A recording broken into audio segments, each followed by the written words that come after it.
വേണ്ടിയിട്ട് നമ്മളൊരു ചെറിയ ഒരു ആദരവും കൂടെ നമ്മൾ പ്രകടിപ്പിക്കാൻ ഉദ്ദേശിക്കുകയാണ്. ഇത് അദ്ദേഹം അറിയാതെയാണ് നമ്മൾ കൊടുക്കുന്നത്. അപ്പോൾ ഒന്ന് എഴുന്നേറ്റ് നിന്നു, ഇവിടെ നിന്നു. അപ്പം നമ്മൾ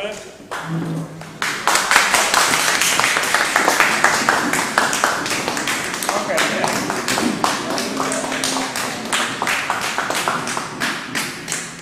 ഓക്കെ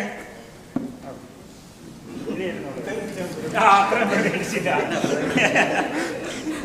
ഇനി ഒരു 2 വാക്ക് അവരോട് പറഞ്ഞു, വളരെ ചുരുക്കി പറഞ്ഞാൽ മതി. 2 മിനിറ്റ് കൊണ്ട് പറഞ്ഞു.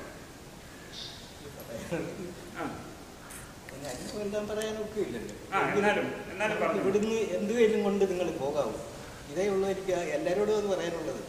ഇവിടെ നമ്മൾ വന്നതിൻ്റെ ഗുണമെന്ന് പറയുന്നത്, ഇവിടുന്ന് കുറേ കാര്യങ്ങൾ പഠിച്ചിട്ടുണ്ട്.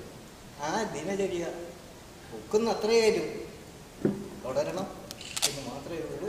അത് ചെയ്താൽ നമുക്കിതുപോലെ നിങ്ങൾക്ക് ഇതുപോലെ ഇപ്പോൾ ഒരു സന്ദർഭം ഉണ്ടായതുപോലെ ഇനിയും നിങ്ങൾക്ക് സന്ദർഭം ഉണ്ടാകാനിടയുണ്ട്. നമ്മുടെ വയസ്സിന് പിന്നെ വയസ്സ് കൂടിയത് നമ്മളറിയില്ല. എനിക്കുള്ള അനുഭവം അതാണ്. എനിക്കിപ്പോൾ 60-ന് താഴെ വയസ്സേ ഉള്ളൂ. അതാണ് അനുഭവം.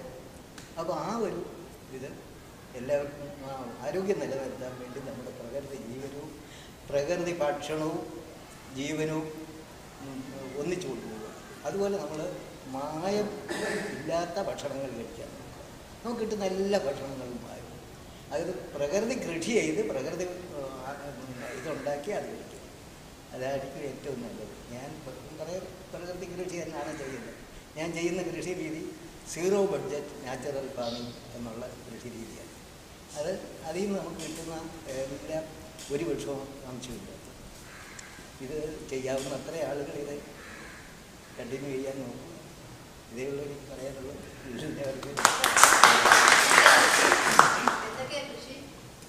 കൃഷി എന്തൊക്കെയാ ചെയ്യുന്നത്? ഞാൻ എല്ലാ കൃഷിയും ചെയ്യാം. പിന്നെ നാച്ചുറൽ ബഡ്ജറ്റ്, അതിൻ്റെ നാച്ചുറൽ ബഡ്ജറ്റിൻ്റെ ക്ലാസ് ഉണ്ട്. ഈ 0 ബഡ്ജറ്റ് നാച്ചുറൽ ഫാമിങ്ങിൻ്റെ ക്ലാസ്സുകളുണ്ട്. അതിനകത്ത് എല്ലാം പറഞ്ഞത് അതിനകത്ത് പിന്നെ നാടൻ പശു വേണമെന്നുള്ള ഒറ്റ കാര്യമുള്ളൂ. വേറെ ഒന്നും നമുക്ക് ആവശ്യമില്ല. ഈ ഒരു നാടൻ പശുവിനെ ഇവിടെ നേരിട്ട് സംഘടിപ്പിക്കുക നമ്മുടെ നാട്ടിലില്ല, കേരളത്തിലില്ല. തമിഴ്നാട്ടിൽ നിന്ന് വേണം വാങ്ങിച്ചത്. അതിന് ചാണകവും മൂത്രവും മാത്രം മതി, കീടനാശിനിയും വളവും. 30 ഏക്കർ കൃഷി ചെയ്യാൻ ഒരൊറ്റ പശുവിൻ്റെ ചാണകവും മൂത്രവും. അതാണ് അതിൻ്റെ പ്രത്യേകത. നമ്മുടെ കേരള കൗമുദിയുടെ ആന്റിയൻ ലേഖകൻ വിജയൻ പാലായിയാണ്. അദ്ദേഹം നിങ്ങളോട് 2 വാക്ക് അദ്ദേഹത്തിൻ്റെ അനുഭവം കൂടെ ഇതിൻ്റെ കൂടെ എന്ന് പറഞ്ഞു. ഞാൻ ഇവിടെ വന്നത് 10-ാം തീയതിയാണ്. ആ 10-ാം തീയതിയാണ് ഇദ്ദേഹത്തിനെ ഞാൻ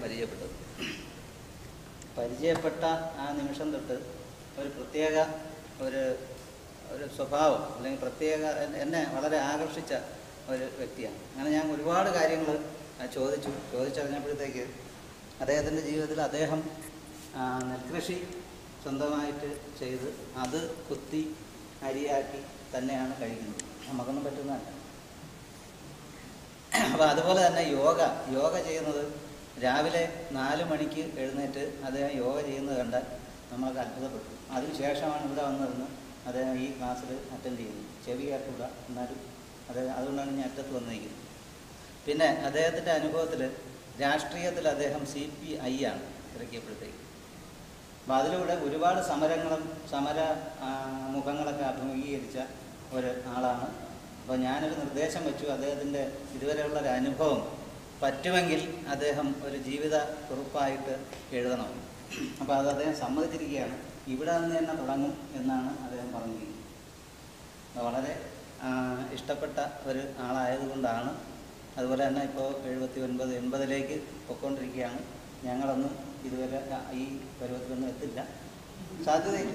അപ്പോൾ അതുകൊണ്ട് ആ ഒരു വ്യക്തി